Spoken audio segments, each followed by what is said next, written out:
Hello guys, this is Dr. Sneha Sharma. I welcome you all once again to my channel.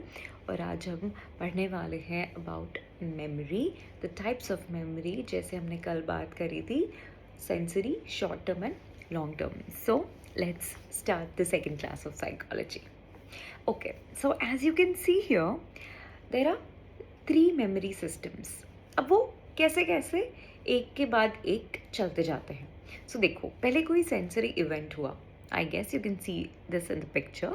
सो जब कोई information आया हमारे senses के through, so that is a sensory event. अब वो encode होके sensory memory बन जाएगा. Okay, it is a very short lasting memory. एक क्षण के लिए, एक पल के लिए जो बोलते हैं, दैट इज़ सेंसरी मेमोरी. अब सेलेक्टिव अटेंशन की मदद से हम उसको शॉर्ट टर्म मेमोरी में डाल सकते हैं.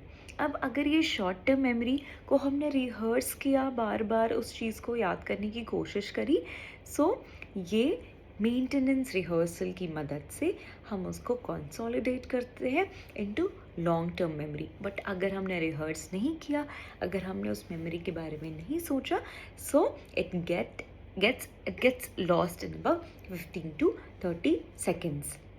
और अगर हमने रिहर्स करके इसको लॉन्ग टर्म मेमोरी में डाल दिया, so it can be retrieved back और ये इनडेफिनिट टाइम तक हमारे मेमोरी में रह सकता है. Got it?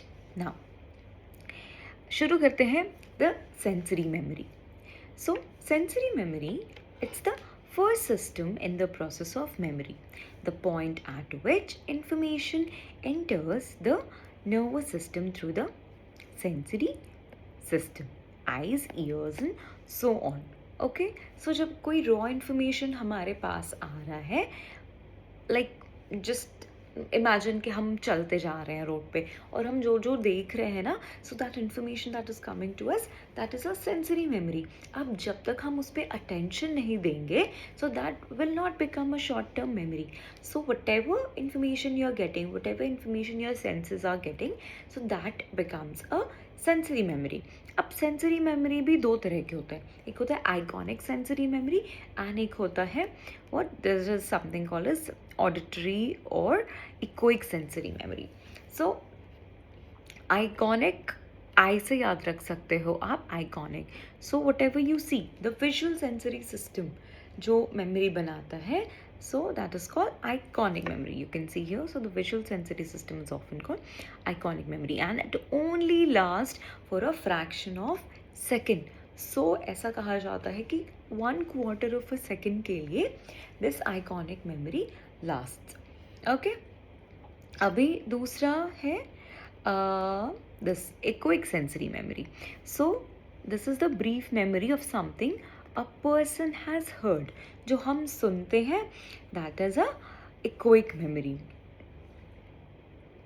So पहला was iconic memory, that was only for a fraction of seconds. अब मान लो आप उस विजुअल मेमोरी के बारे में आपने सोच लिया, ठीक है, अगर आप उस विजुअल मेमोरी को एक्सेस करते हो और वो 30 सेकेंड्स और मोर के लिए रह जाता है, so that is an eidetic imagery. Okay, so that is for a very short second, that हमारा आइकॉनिक मेमोरी. एंड जो इक्विक मेमोरी है, मतलब जो ऑडिबल मेमोरी है जो हम सुनते हैं, that is bigger, longer than that, and that lasts for about 2 to 4 seconds. Okay, अब जैसे यहाँ पे एग्जाम्पल दे रखा है. अब आप कुछ कर रहे हो, मान लो आप टीवी देख रहे हो या आप अपना होमवर्क कर रहे हो और सडनली मम्मी आके कहती है कि बेटा खाना खा लो. ओके, आपने ध्यान नहीं दिया, बट कुछ देर के बाद आप बोलते हो हाँ ओके मैं आ रही हूँ, right? So you did not really process the statement from the other person as he or she said it, but you heard it, but your brain did not interpret it immediately. Instead, it took several seconds for you to realize that something was said and it may have been important. So you'd better try to remember what it was, right? सो ये होता है auditory memory में. आपने सुन लिया, आप एकदम से उस पर ध्यान नहीं देते हो, बट व्हेन यू रियलाइज कि okay there something I should listen to, there something important, then you try to remember it and answer about it. So ये कुछ 2-4 सेकेंड्स के अंदर हो जाता है, राइट? अभी आगे बढ़ते हैं तो short term memory. So this says कि if an incoming sensory message is important enough to enter consciousness, that message will move from sensory memory to the next process of memory called short-term memory. Okay? And unlike sensory memory, short-term memories may be held for up to 30 seconds and possibly longer through maintenance rehearsal. ठीक है, अभी हमने वो flow chart में देखा था, हमारे पास sensory memory आया ना, हमारे सेंसेस ने कोई इन्फॉर्मेशन लिया. अब नाउ अगर वो इम्पॉर्टेंट इनफ है कि हमारे कॉन्शियसनेस में जाना चाहिए, ठीक है, तो हम उस पर सेलेक्टिव अटेंशन देते हैं, उसको थोड़ा अटेंशन देते हैं, उसके बारे में सोचते हैं, and that moves from the sensory memory to short term memory. And short term memory usually 30 seconds के लिए लास्ट करता है, but through maintenance rehearsal we can retain it for longer. Okay, now अब सेलेक्टिव अटेंशन में ये बताते हैं कि how information enters. So selective attention is the ability to focus on only one stimulus from amongst all sensory input. So मान लो बहुत सारा information आ रहा है आपके पास, बट उसमें से आपके लिए जो इम्पोर्टेंट है ना, आप सिर्फ वही सुनते हो. अब मान लो आप एक क्लास में बैठे हो, ठीक है, मैं आपका लेक्चर ले रही थी, ठीक है, पीछे बहुत सारे लोग बात करते होते थे, ठीक है, आप चाहते तो वो भी सुन सकते थे, आपके पीछे वाले क्या बात कर रहे हैं, आपके ऑपोजिट वाले क्या बात कर रहे हैं, आप वो सब सुन सकते थे. But because you thought okay the lecture was more important, so you were able to perceive only that thing.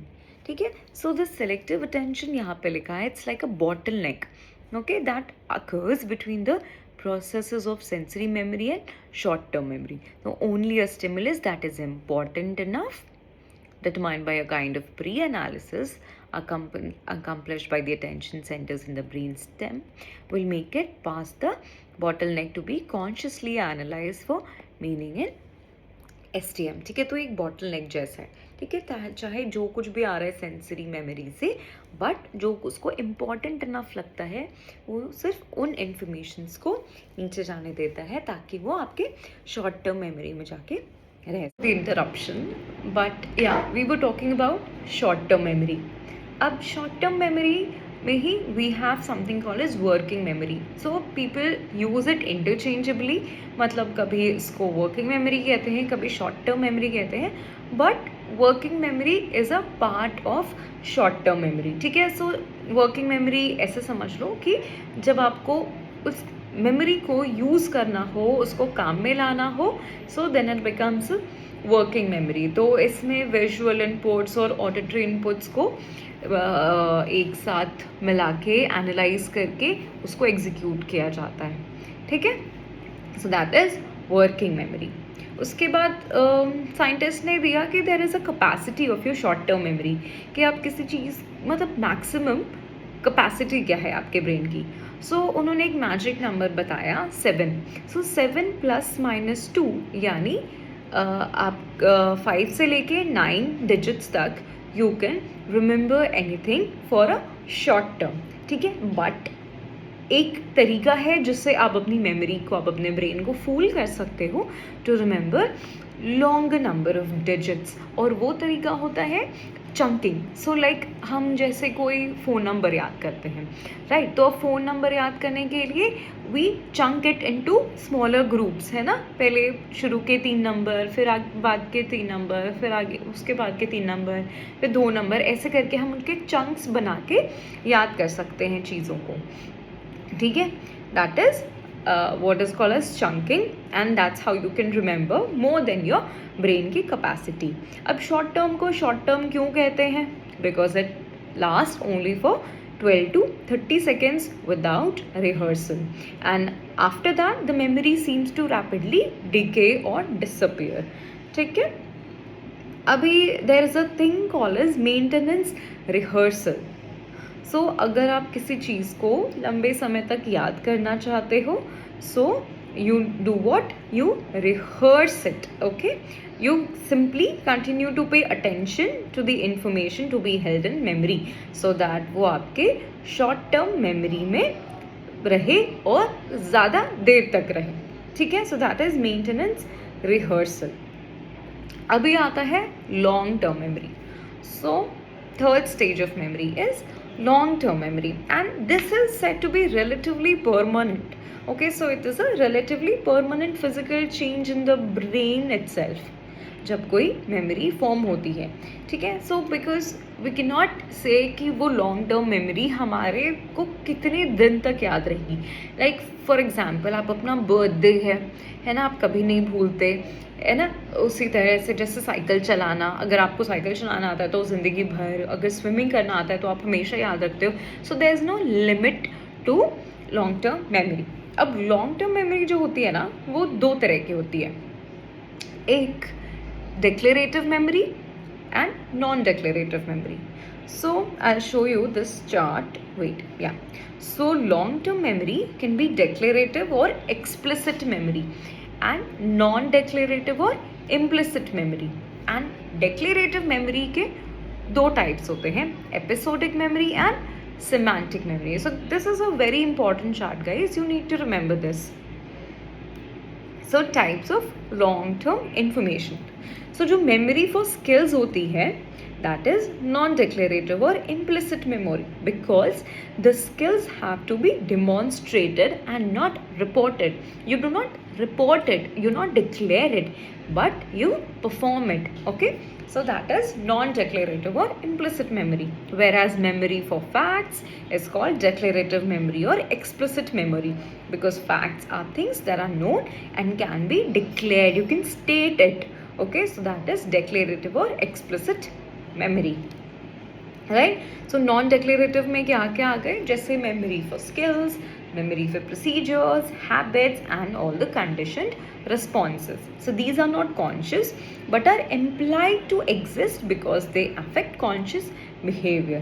ठीक है. सो ये हमारे सबकॉन्शियस माइंड में ही इनग्रेन्ड रहता है. आपको पता है कि if you know to swim, if you know to drive, तो वो आपको बोलने की ज़रूरत नहीं है. You do not need to declare it. Okay. So और यहाँ के इसके लिए कोई साइट्स बताए गए हैं, जैसे amygdala. So that is the most probable location for emotional association such as fear, है ना. वो भी एक, that is also a memory. So amygdala related है इमोशन से. उसके बाद cerebellum in the hind brain is responsible for storage of memories of conditioned responses, skills and habits. Similarly, declarative memory क्या है? So, about all the things that people can know, the facts and information that make up knowledge.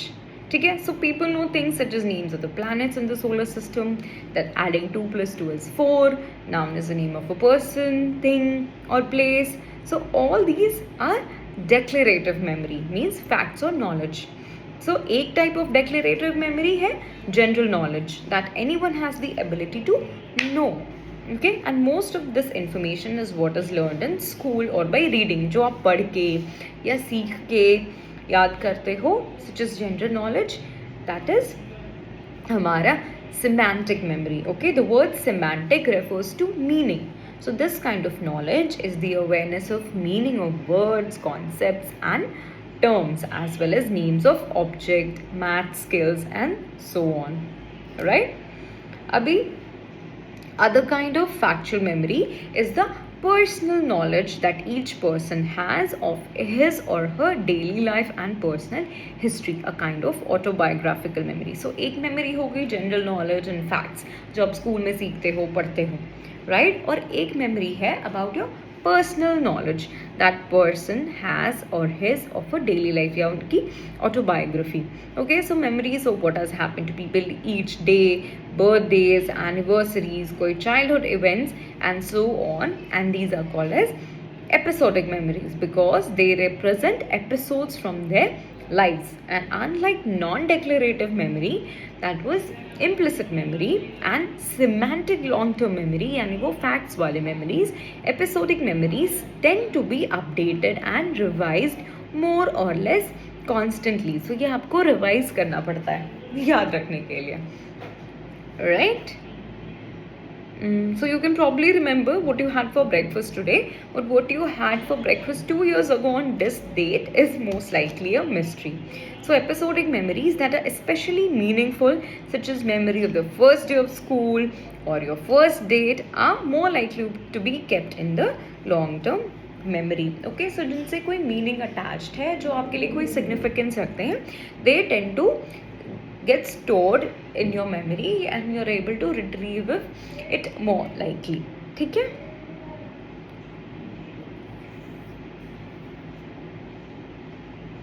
So here, this is the summary of the entire types of memory का model. ठीक है, हमने पहले पढ़ा क्या कि 3 स्टेजेस होते हैं, राइट. सेंसरी मेमोरी आ गई.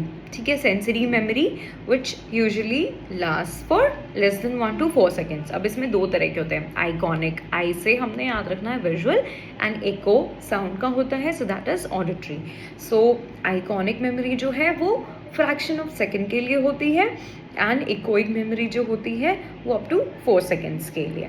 ठीक है, 2 to 4 second, right. And then short term memory आ गई. सो शॉर्ट टर्म मेमोरी ड्यूरेशन कितना है? 12 to 30 सेकेंड्स विदाउट रिहर्सल. और ये with the help of chunking and maintenance rehearsal we can increase the capacity and duration of short term memory. और इसी के अंदर आता है working memory which is an active process, okay, of this short term memory. उसके बाद third type क्या है मेमोरी का, या थर्ड स्टेज बोलो, long term memory, which is relatively unlimited and it is relatively permanent. तो this is associated with physical changes in the brain, okay, such as hippocampus and cortex जो होता है हमारा ब्रेन कॉर्टेक्स, वो involve है in the consolidation of information from short term से long term में जाने के लिए. अब इसके कितने टाइप्स हैं? 2 टाइप्स हैं, नॉन डिक्लेरेटिव और डिक्लेरेटिव. सो नॉन डिक्लेरेटिव क्या हो गया? Which is implicit, such skills हो गए, हैबिट्स हो गए, आपके लर्नड रिस्पॉन्सेज हो गए, एंड मोस्टली अमिगडाला और सेरेबेलम इन्वॉल्व है इसमें. एंड डिक्लेरेटिव मेमोरी में क्या आ गया? एक्सप्लिसिट मेमोरी, जो कि फैक्ट्स और इन्फॉर्मेशन के लिए होता है. ठीक है, और ये wide spread cortical brain cortex के एरियाज को इन्वॉल्व करते हैं. अब डिक्लेरेटिव मेमोरी 2 तरह के हो गए, सिमेंटिक एंड एपिसोडिक. तो सिमेंटिक में जनरल नॉलेज वाली चीज़ें, फैक्ट्स एंड मीनिंग से रिलेटेड चीज़ें. और एपिसोडिक में क्या होता है? ऑटोबायोग्राफिकल होता है basically, episodes and events from one's life. ठीक है, I think that's enough for this chapter, memory. Guys, I hope you liked my class on memory, and next I want you guys to please comment and let me know कि आप और क्या पढ़ना चाहते हो. But what I want is learning. Okay, so हम उसमें conditioned, unconditioned responses, stimuli क्या होते हैं, ये सब पढ़ेंगे. क्लासिकल कंडीशनिंग, ऑपरेंट कंडीशनिंग, ये सब that's very interesting and one of the most important topics in psychology. Okay, see you very soon. Bye.